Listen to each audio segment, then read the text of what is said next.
I believe that this nation should commit itself to achieving the goal before this decade is out of landing a man on the moon and returning him safely to the earth. Picking up some dust. En los años 60, un sueño imposible se hizo realidad, cuando el hombre puso los pies en otro mundo. The Eagle has landed. En total, 24 norteamericanos fueron a la Luna. Pero hizo falta un ejército invisible de 400,000 ingenieros y técnicos para hacerlo posible. Esta es la historia de los hombres y mujeres que construyeron las máquinas que nos llevaron a la Luna. Vehículos lunares, el módulo de comando.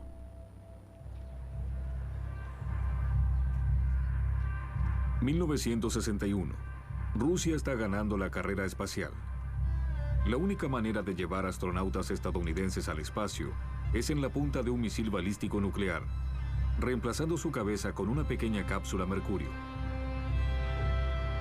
En su interior apenas hay lugar para un solo astronauta con su traje presurizado. 5, 4, 3, 2, 1, fire. El astronauta de la NASA, Gus Grissom, llevó la segunda cápsula Mercurio al espacio el 21 de julio de 1961.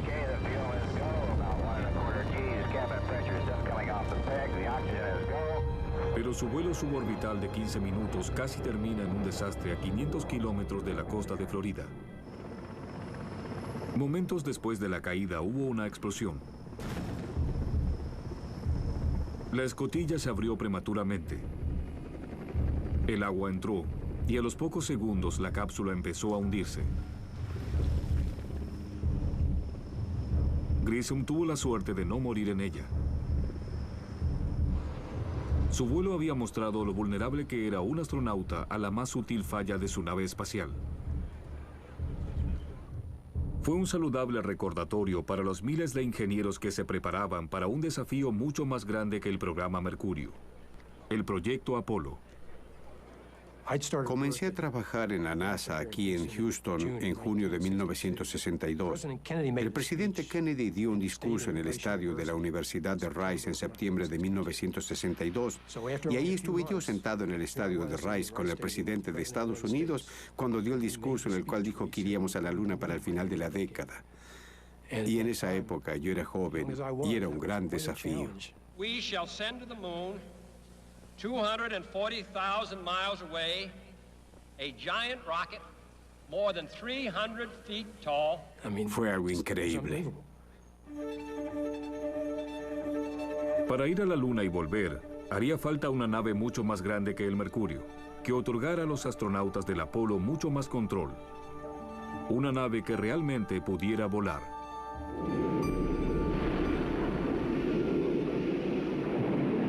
De hecho, durante 3 años, la NASA había volado a la frontera del espacio en el avión cohete X-15.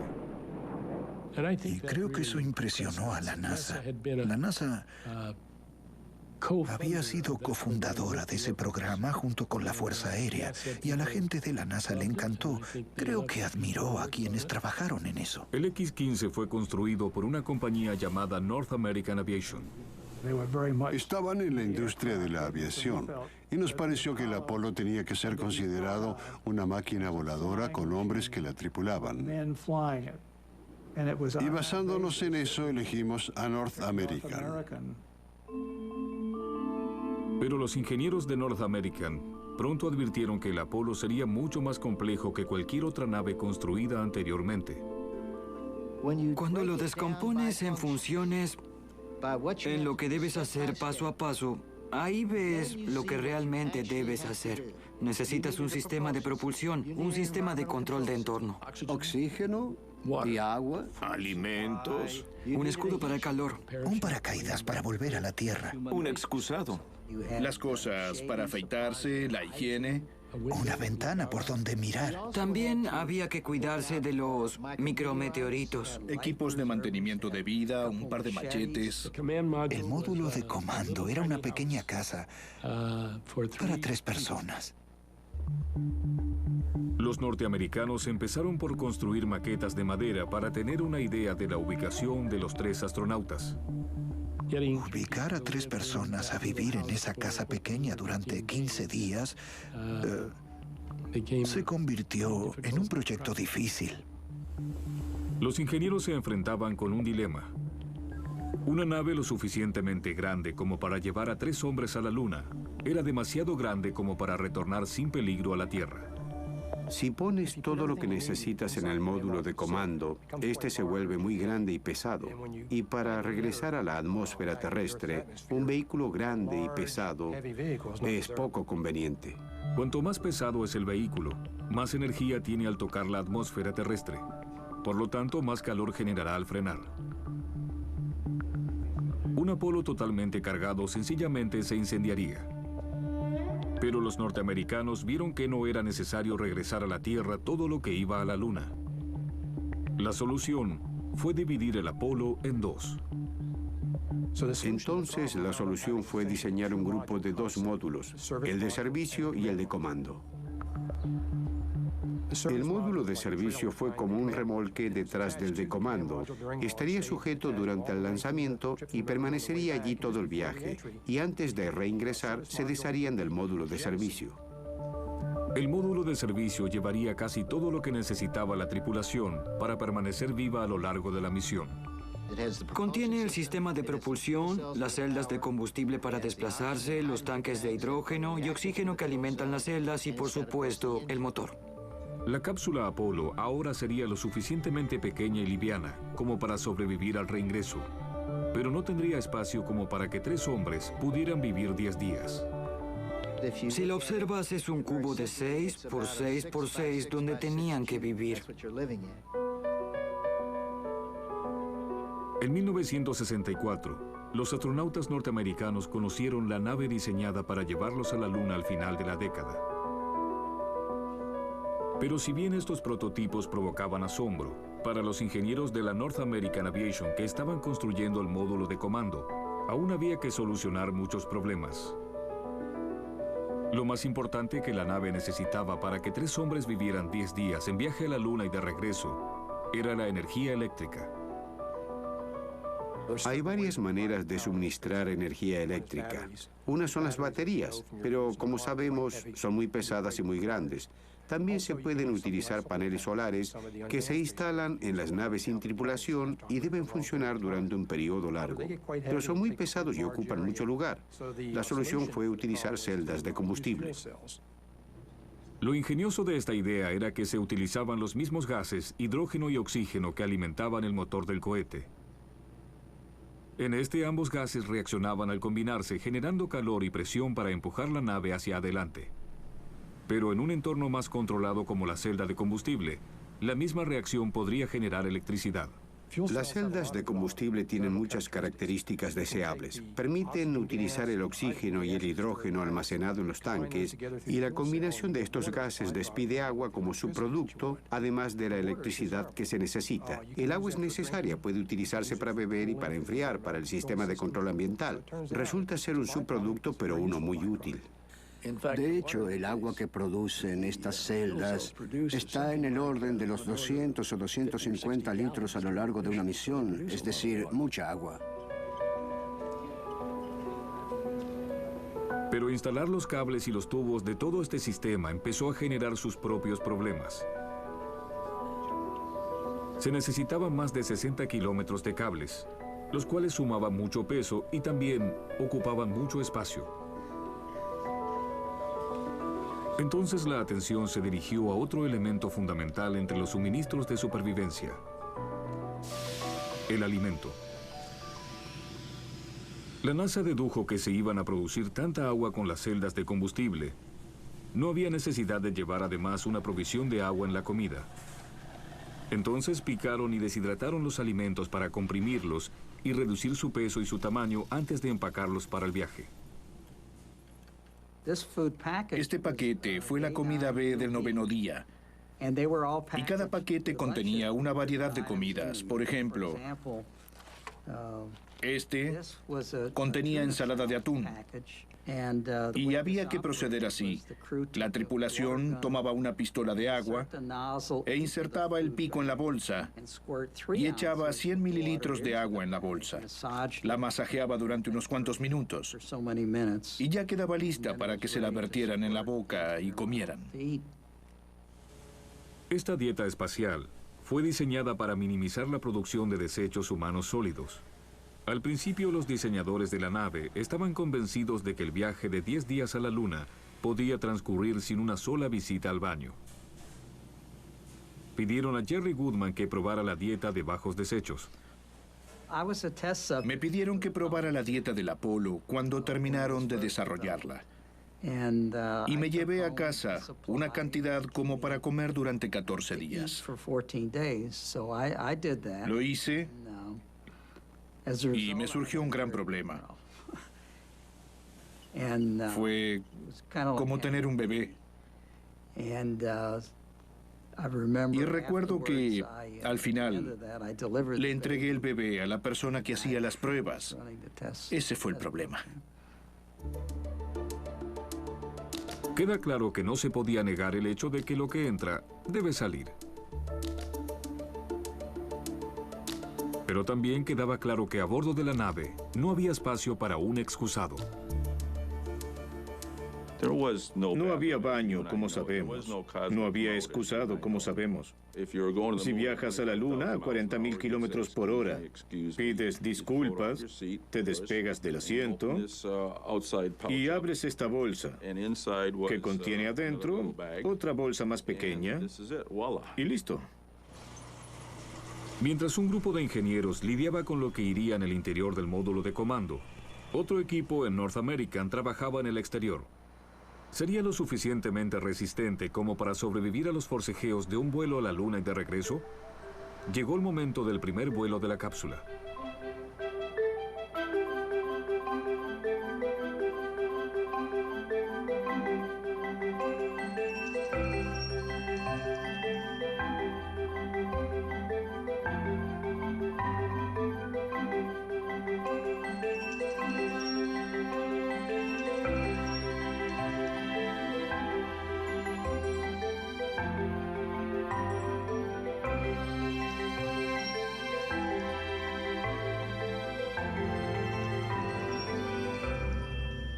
Las pruebas mostraban lo peligroso que puede ser para los astronautas un aterrizaje violento. El amerizaje parecía más viable, pero el amerizaje planteaba sus propios problemas. Así lo reveló la primera prueba. En los amerizajes se procedía de un modo un poco distinto. Era algo muy parecido al nado de un niño. Pero en lugar del niño estaba la nave espacial Apolo. Allí estaba esa enorme torre en Downey y columpiábamos el módulo de comando. Lo soltamos y todos nos alegramos mucho al verlo flotar. Y de repente vimos que se hacía cada vez más pequeño. Nos hundimos. Recuerdo que fue uno de los días más negros que tuvimos al principio.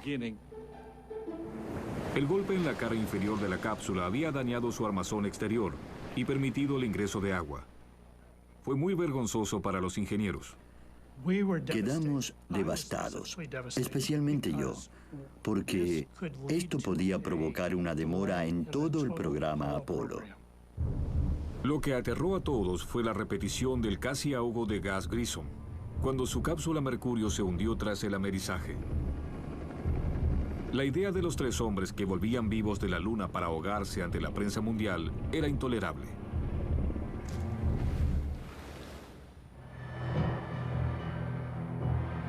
Por eso el nuevo y más resistente armazón exterior fue expuesto a las pruebas más exhaustivas de todo el programa Apolo. El instrumental incluía cámaras subacuáticas, cámaras externas, cámaras para registrar las situaciones. Fue un programa de pruebas capaz de comprobar fehacientemente que tendríamos un aterrizaje exitoso.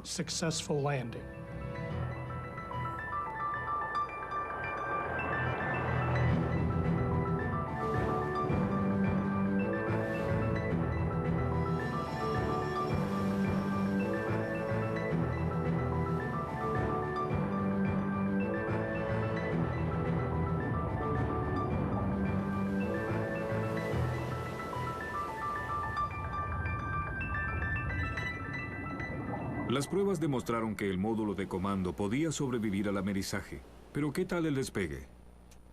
En el lanzamiento, la nave se apoyaría en la punta del Saturno V, que contendría más de 300 toneladas de combustible altamente explosivo. Entonces, los ingenieros diseñaron una especie de eyector para el módulo de comando en caso de falla. La torre de escape era un cohete en el extremo del módulo de comando. Lo apartaría en caso de que surgiera un problema en el impulsor. El sistema sería activado por 3 cables que recorrían todo el largo del Saturno V. Si faltaba electricidad en 2 de los 3 cables, quería decir que el impulsor se estaba rompiendo. Entonces nos eyectábamos.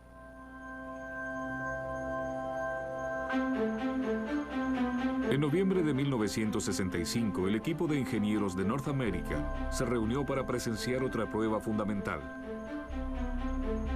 Un cohete llamado Little Joe sería utilizado para probar el sistema de eyección. La idea era lanzarlo a unos 3.000 metros y luego activar el eyector para apartar el módulo de comando del otro aparato.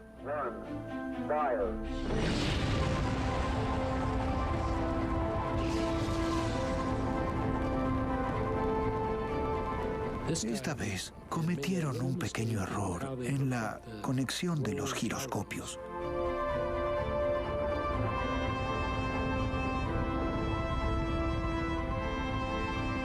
Y comenzó a girar.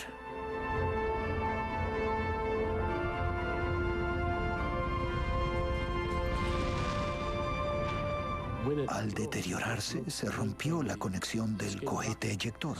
Este se encendió y eyectó el módulo de comando. Y fue un vuelo exitoso, muy bien instrumentado, que nos dio todos los datos que necesitábamos para el sistema de eyección. Pero el vehículo había fallado en el proceso. Paradójicamente, la falla imprevista del Little Joe suministró la mejor prueba posible para el sistema de eyección, el cual funcionó a la perfección. Pero mientras los ingenieros festejaban, los hechos tomarían un rumbo trágico que cuestionaría todos los aspectos de la nueva nave espacial.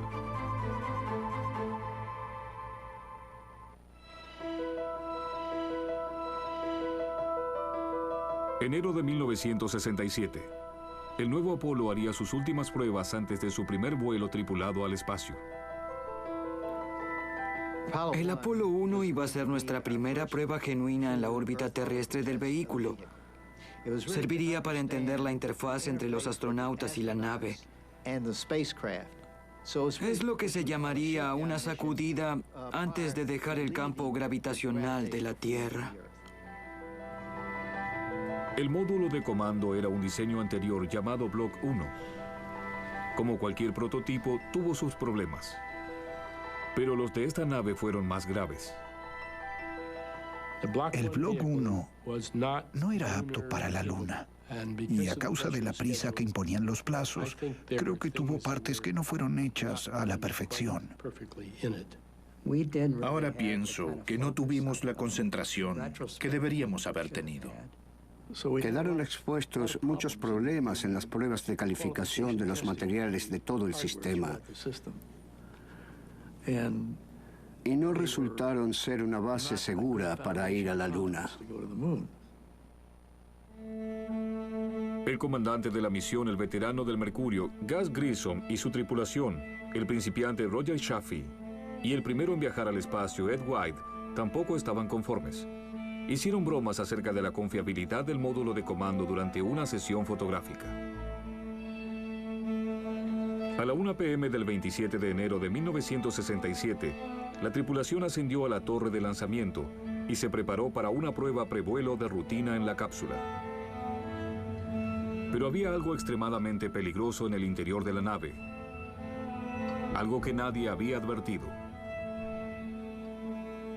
En el interior de la cabina había un 100% de oxígeno por pulgada cuadrada. Semejante presión de oxígeno había sido generada en el módulo de comando para sellar la escotilla interior por diferencia de presión con el exterior. Pero nadie había tenido en cuenta las posibles consecuencias de una atmósfera de 16 libras por pulgada cuadrada de oxígeno puro. La tripulación estaba procediendo con la prueba. Hay que realizar un procedimiento de prueba. Activar todos los sistemas, simplemente activar cada sistema del vehículo, excepto el encendido del motor. A las 6:30 p.m., la simulación se alargaba hacia la noche, cuando la estación de control detectó un problema técnico en el sistema eléctrico de la cápsula. Por algún motivo saltó una chispa. No sabemos cómo se generó, pero hubo una chispa. Y a 16 libras, cualquier cosa se quema. El aluminio, todo el aislamiento de los cables. Se quemó todo el cableado. Y como la escotilla se abría hacia adentro, los astronautas no pudieron abrirla. Y la tripulación murió por eso. Uno a uno, a lo largo y a lo ancho del país, los ingenieros recibieron la noticia. Y un agente me detuvo y me dijo, ¿está Mike Buselich en el auto? Le dije, sí, soy yo. Me dijo que llamara al centro de control. Le pregunté, ¿cuál es el problema? Y me dijo, no podemos, no puedo decirle. Para el día siguiente, muchos de los ingenieros de North American se habían acercado al cabo para ver la causa de semejante desastre. Para cuando llegué, ya habían logrado abrir la escotilla y fue un desastre.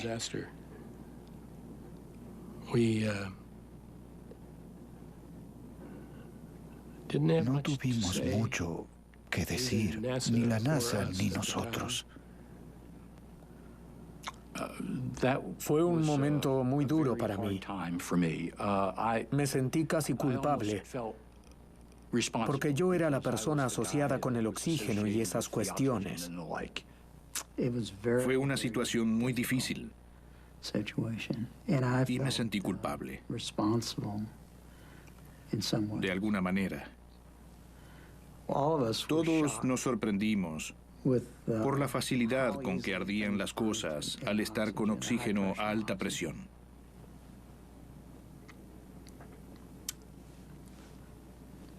Fue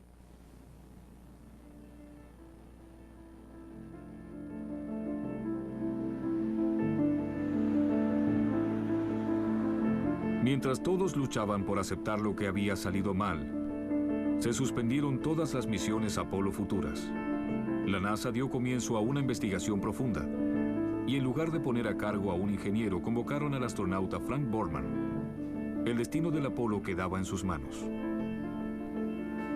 Trabajar con Frank Borman fue un placer. Era muy intuitivo, rápido, agresivo. Se concentraba en realizar las tareas. Para mí fue fantástico. Esa actividad junto a Frank Borman fue uno de los mejores momentos en mi carrera. Quedé muy sorprendido por la decisión de la NASA de buscar las causas y luego disponerse a corregirlas. Para su consternación, los investigadores descubrieron que se había trabajado con tanta prisa en la época del vuelo de prueba del Apolo 1 que ni siquiera había quedado registrado qué elementos se habían instalado en la nave espacial. Creo que fue una advertencia para todos. Para mí lo fue. Pero también nos indicó que este no es cualquier trabajo, que es muy importante. Pone vidas en juego. Y terminé consagrándome por completo. Me sentí un guerrero. Todavía me considero un guerrero de polo, no en cuanto a matar gente, sino en cuanto a cumplir objetivos, y creo que todos terminamos siendo un grupo eficiente de guerreros troyanos. Paradójicamente, la abertura hacia adentro de la escotilla del Apolo, que había atrapado a los astronautas en la nave en llamas, había sido considerada un elemento de seguridad a causa del incidente de Gus Grissom en la cápsula Mercurio ocurrido hacía 5 años. La investigación también confirmó que el cableado quedaba peligrosamente expuesto y que el módulo de comando contenía una gran cantidad de materiales inflamables. Expuestos a una atmósfera con alta presión de oxígeno, estos materiales no habían simplemente ardido, habían explotado. Se imponía un importante rediseño del módulo de comando. Y desde el punto de vista técnico, creo que el incendio tuvo un efecto muy beneficioso en el programa. Nos permitió detenernos y revisar y analizar cada elemento del sistema y solucionar cada problema que detectáramos. Cambiamos el diseño de la escotilla. Ahora se abría hacia afuera. Pusimos pisos distintos de los anteriores. Modificamos la atmósfera. Ahora tenía 60% de nitrógeno y 40% de oxígeno en la plataforma. Hicimos todo eso en unos 18 meses. Una vez rediseñada y mejorada la nave, el programa Apolo se reanudó. Nos dedicamos a lo que debíamos. Estábamos en una carrera espacial con los rusos. No podíamos fallar otra vez y no podíamos matar gente otra vez. Todos estaban decididos a que las muertes de Gus Grissom, Roger Chaffee y Ed White no fueran en vano. Era hora, una vez más, de llegar a la Luna.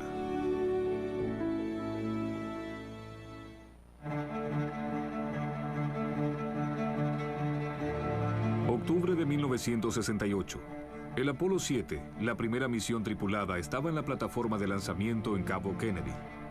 El incendio había demorado el programa lunar unos 18 meses.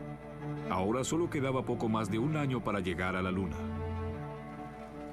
Estábamos haciendo pruebas en octubre del 68 y teníamos que lograrlo para fines del 69. Había poco tiempo. Después de aquel incendio, toda la gente de North American trabajó en la nave 24 horas diarias y todos los días de la semana para devolverle al cohete la seguridad necesaria para el vuelo.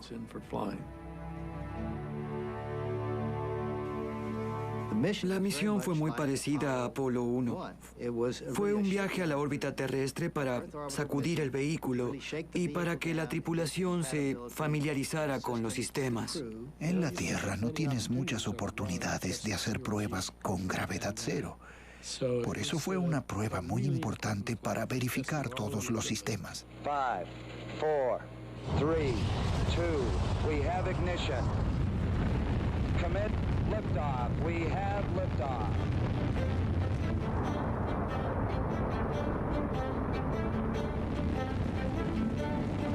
This is launch control. We have cleared the tower. Roger, tower clear. 12 seconds out and the roll program has commenced. En la mañana del 11 de octubre de 1968, el nuevo módulo de comando del Apolo despegó de la plataforma. 4 seconds out and Schirra reports the pitch program has commenced. Estaban a bordo el veterano del Mercurio Wally Schirra y los principiantes Don Isley y Walter Cunningham. Era la primera vez que 3 norteamericanos iban juntos al espacio. We're having a status check. Apollo 7 has been given a go for staging. Al desprenderse el primer módulo se encendió el segundo, el cual los impulsó los últimos kilómetros hasta la órbita.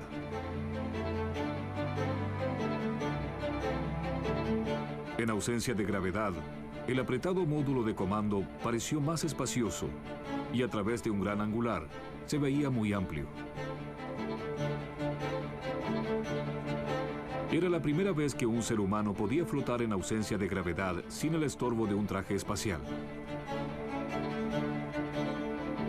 tripulación pasaría 11 días en la órbita terrestre para someter al módulo de comando a una prueba minuciosa. Y los ingenieros sabían que el comandante, Wally Schirra, no sería fácil de impresionar. Recuerdo que estaba especialmente interesado en que el módulo de comando estuviera limpio para el vuelo, porque todo lo que estaba suelto empezaba a flotar en su interior. Y él había tenido problemas con eso en los otros dos vehículos. Por eso nos esmeramos mucho en la limpieza del módulo de comando.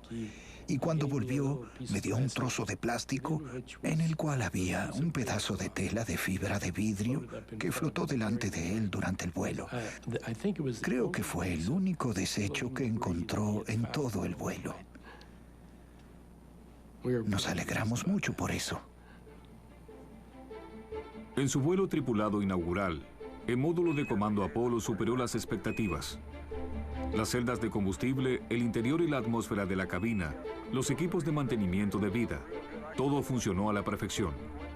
Hasta la infame comida espacial y el modesto baño resultaron aceptables. Superados todos los hitos de ingeniería, lo único que faltaba era el reingreso. Okay, it's been real fine, Walt. Just a final update on the weather in the recovery area. 2,000 broken, winds 270 at 20, wave height is 3 feet. Para cualquier cápsula que reingresa en la atmósfera terrestre, hay tres cosas fundamentales.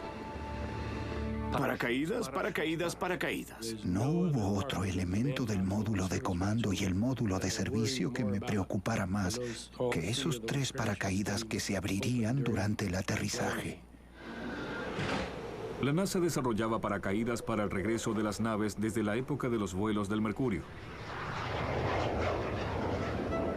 Pero cuando hubo que desarrollar un sistema de paracaídas para el Apolo en la fábrica de North American, en Downey, California, había un solo candidato. Yo era el único en North American Aviation cuya credencial decía paracaídas. Entonces era el principal candidato a viajar a Downey, donde se centraría toda la actividad relacionada con paracaídas. Las primeras pruebas se hicieron con prototipos en un enorme túnel de viento vertical. Lo que teníamos que lograr era una confiabilidad extrema. Y mi tarea era convertir una idea en mecanismo. Hicimos 137 caídas de prueba a lo largo de 6 años. En su reingreso, la cápsula desplegaría su primer paracaídas de frenado a los 7.500 metros de altura y descendiendo a 500 kilómetros por hora. Luego, a 3.000 metros y aún descendiendo a más de 250 kilómetros por hora, se abrirían los paracaídas principales. Para un aterrizaje seguro, estas bóvedas tendrían que sobrevivir a velocidades sin precedentes y frenar la caída del módulo a menos de 30 kilómetros por hora. Ningún programa antes ni después incluyó pruebas tan minuciosas de los paracaídas. Una vez perfeccionados los diseños, era hora de fabricarlos. Contiene alrededor de 2.000 metros cuadrados de una tela liviana de nylon. La llamamos ripstop. En cada paracaídas principal hay aproximadamente 2 millones de puntadas. Las cuerdas de suspensión tienen 2,5 kilómetros de largo. Lleva alrededor de una semana empacar esto a presión con prensas hidráulicas. Y cuando terminamos, la densidad de la tela era como la de la madera de arce. Estas mujeres se tomaron muy en serio su trabajo. Todas parecían comprender mejor que muchos de nosotros que su costura era el último paso importante para devolver a estos astronautas sanos y salvos. El 22 de octubre de 1968, tras 11 días en el espacio, los primeros astronautas en conducir el módulo de comando reingresaron a la Tierra en los mejores paracaídas de la historia. A todos les gusta ver los paracaídas. Son un buen espectáculo. En el Apolo se abrieron a último momento, cuando todo el mundo lo estaba mirando. Por eso fue muy grato y emocionante ser parte de esta industria. Wally Schirra y su tripulación habían probado un módulo de comando casi sin fallas en la órbita terrestre. Antes que terminara el año, otra tripulación lo conduciría en el viaje más histórico jamás emprendido por el hombre, de la Tierra a la Luna.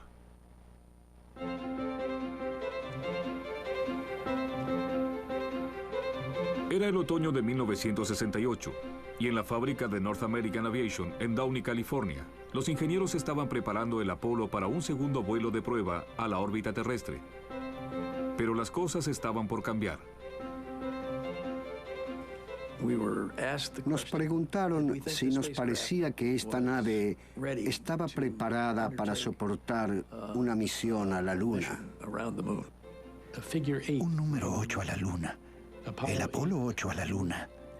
Era ir a donde nunca habíamos ido con tripulación. Era muy arriesgado, pero podía retribuirnos con una gran emoción.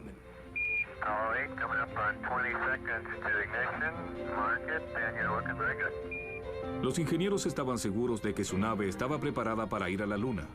Por eso la tripulación del Apolo 8, Jim Lovell, Frank Borman y Bill Anders, fueron los primeros en la historia en alejarse de la órbita terrestre. Su seguridad y comodidad dependían de un sistema de control ambiental diseñado para soportar el entorno más extremo jamás encontrado por el hombre: el espacio interplanetario. Puedes pasar de 150 grados a menos 150 grados, y el cambio puede ocurrir en cuanto cruzas la línea de una sombra.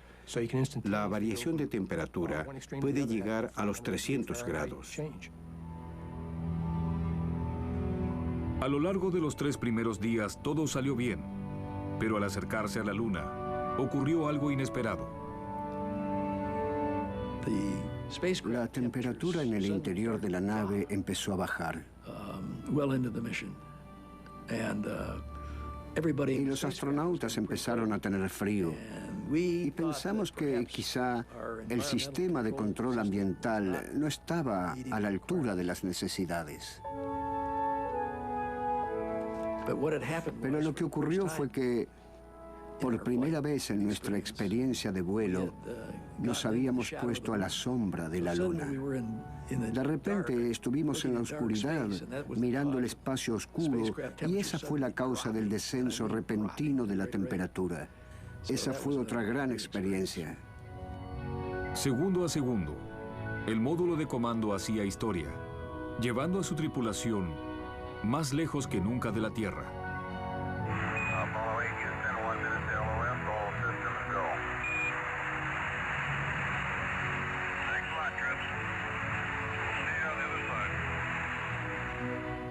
Estábamos preocupados, claro, cuando fueron al lado oculto de la Luna. Muy preocupados, porque no podíamos comunicarnos con la tripulación. Teníamos los dedos cruzados todo el tiempo.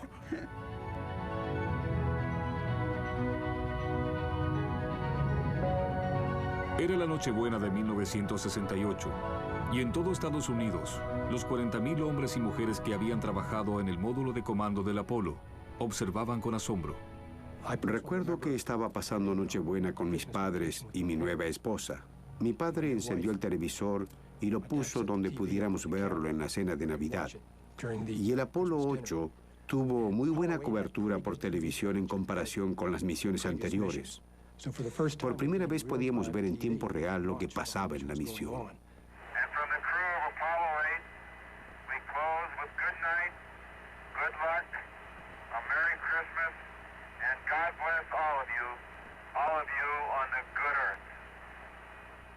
Y veíamos la superficie de la Luna a medida que avanzaban. Esas imágenes eran increíbles. Y con la compañía de mis padres y mi esposa fue maravilloso.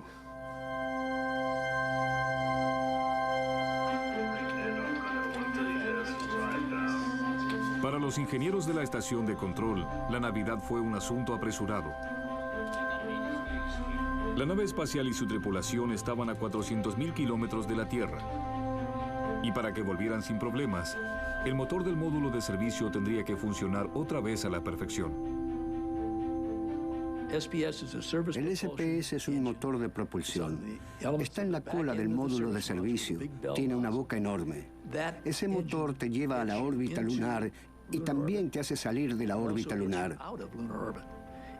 Si ese motor falla y no te saca de la órbita lunar, no puedes regresar a la Tierra. 3 minutes. LOS. All systems are go. Over. Roger, thank you. Houston, Apollo 8. El encendido fundamental para volver a casa se realizaría en el lado lejano de la Luna, durante los 45 minutos en que la nave estuvo fuera de contacto con la estación de control.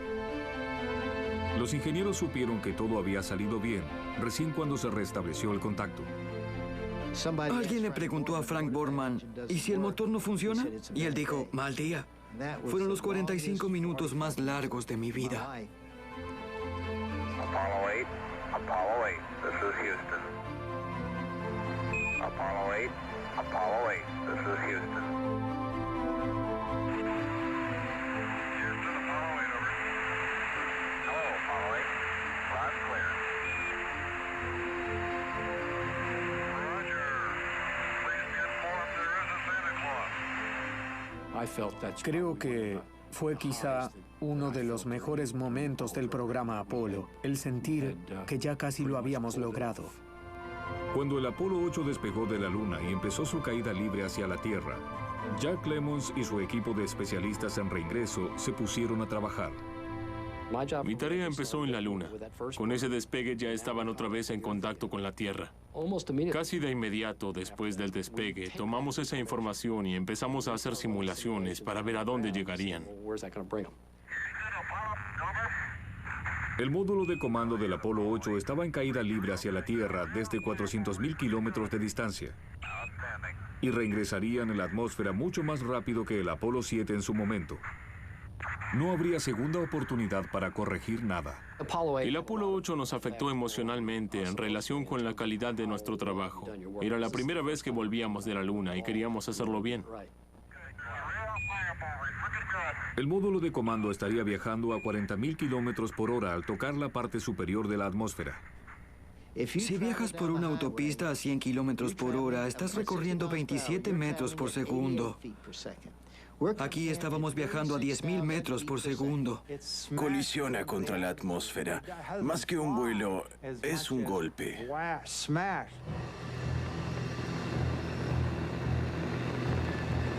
Para proteger la cápsula, los ingenieros habían construido el escudo de calor más grande de la historia. Estaba diseñado para desintegrarse al hacer fricción contra la atmósfera. Pero para que la tripulación llegara ilesa, el módulo debía reingresar a determinado ángulo.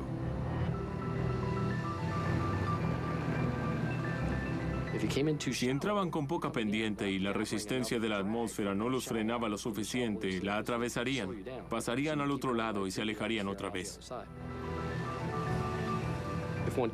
Y si entraban con demasiada pendiente, sería como zambullirse desde mucha altura en una piscina, porque la atmósfera es blanda cuando la atraviesas despacio, pero cuando ingresas a Mach 30 es muy densa.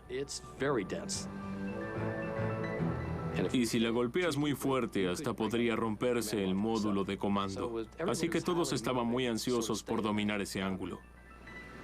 El módulo de comando debía maniobrar en la parte superior de la atmósfera, pero no era fácil conducir una cápsula a tanta velocidad. Lo que se usa para manejar son pequeños motores a reacción que hacen girar el vehículo, pero no puede girar así ni así. Lo único que puede hacer es girar un poco sobre su eje. Es un mecanismo de control muy elemental, pero dio resultado.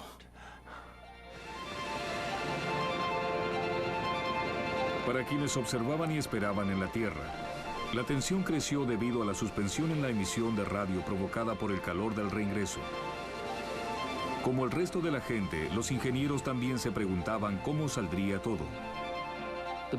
El gran momento para un especialista en reingreso es cuando uno del equipo filma los paracaídas con su cámara.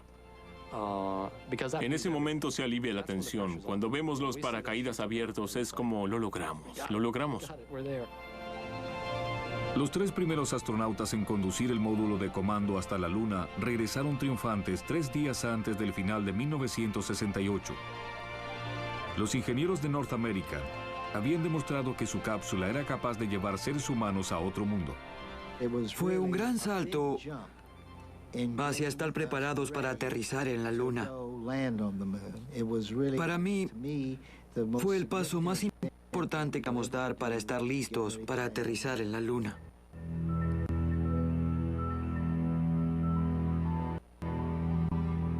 Durante los 4 años siguientes, otros 8 módulos de comando Apolo volarían a la Luna. Llevarían en total a 24 norteamericanos a la órbita lunar y los devolverían sanos y salvos a la Tierra. Son los únicos Apolo que regresaron y hoy se exhiben en museos de todo el mundo. Son el tributo a los 40.000 hombres y mujeres que los construyeron.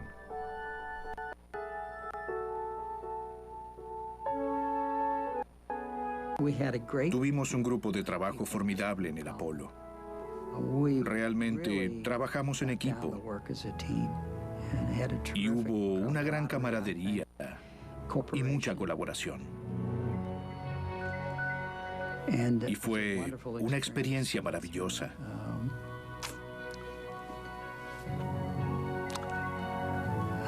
Quisiera poder agradecer a todos y abrazarlos.